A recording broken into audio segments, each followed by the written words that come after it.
wafdi miisaan culus oo uu hogaaminayo wasiirka wasaaradda horumarinta qorshaynta qaranka Soomaaliland mudane Xasan Maxamed Cali Gaafadhi ayaa si diiran oo aan loo kala hadhin loogu soo dhaweeyay deegaanada galbeedka Garadaga iyo gudaha degmadaasi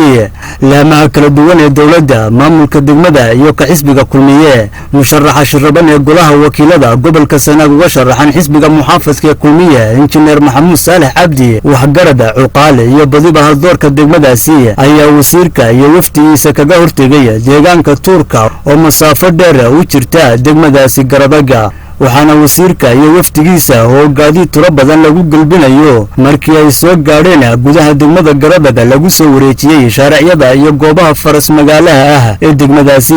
iyadoo soo dhaweyn kadib madal ismari waayeen bulshada kala duwan ee reer Garadaga ee soo dhaweynayay wasiirka ay ugu horeyn ka hadleen maayirka degmada Garadaga Faarax Aadan Ciise iyo Chief Caaqil Cabdirashiid Ducaale Cilmi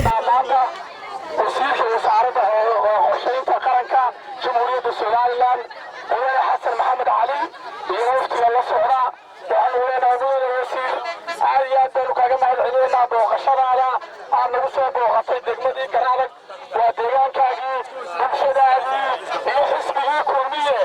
والله هي خانة دقمدي كنالك إنه تغير نقول مثال له هيو هذا أنا وصل وين وزيرك يوفتي كلا واجد بقرادك والقرن ساوي سمط بيلنا سمط كرمينا وعلى كرمية Garadaga dhaqan ma yeesho aan ku dooraystay Garadaga waa kulmiye taana wuu soo dhawo waxaan ka waxaan faraday saankan wasiirka waxa weeyaan xukuumadda dal xalaada reer Sanaag balaadaya hadoo reer Sanaagnahay Sanaag waxa dalka soo gaarsiiyay xukuumadda kulmiye laamiga ay u sameeyay kulmiye dadka yaa u dhisay bari alisaya waxa la yidhi baa waxa jiray waxa la yidhi baa tiri taashira روحتي حولي سوى لسه قصور لي يا دحليا وحلا ودك حوار دبا يصور وصدي لك يا الله وها ودحلك يا قاطي لك امير الله رجل wasiirka wasaaradda horumarinta qorshaynta qaranka Soomaaliland mudane Xasan Maxamed Cali Gaafadhi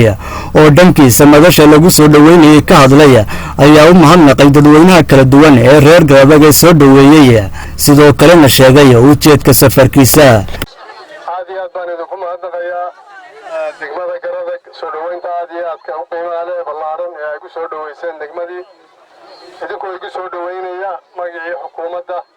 iyo magacii xisbiga kulmiyada sida caaqilku uu sheegay degmadu sumad bay lahayd sumadaasuna waa sumad abadiya ah ana sumad ay ku caanamaashay insha allahu tacaala waa sumad sii jiraysa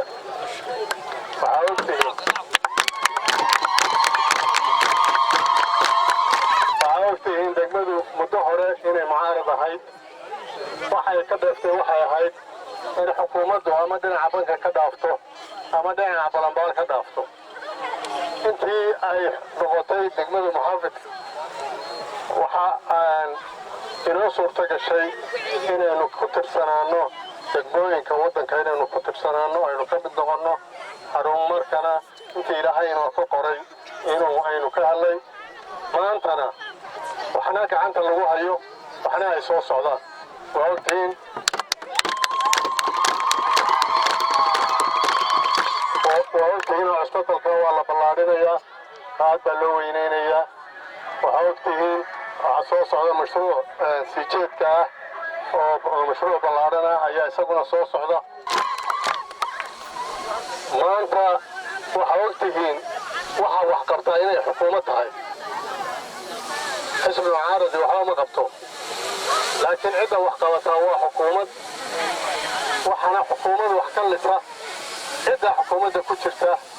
هي عدة غرفة لذا برلمان كحزب جيدة كسوة جيدة هذا سمع عارك عقل اسمه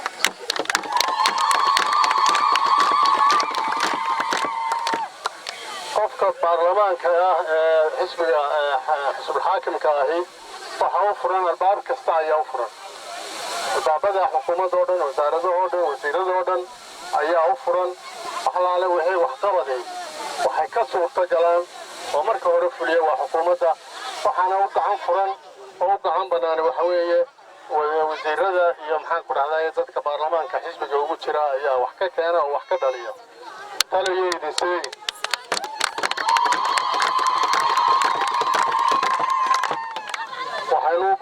nahay inaynaan ka hadhin degmooyinka waxaynu u baahan nahay inaynu maxaafadka aynu maanta ku caanamaalay aynu ku sultanaanno oo aynu ku soconno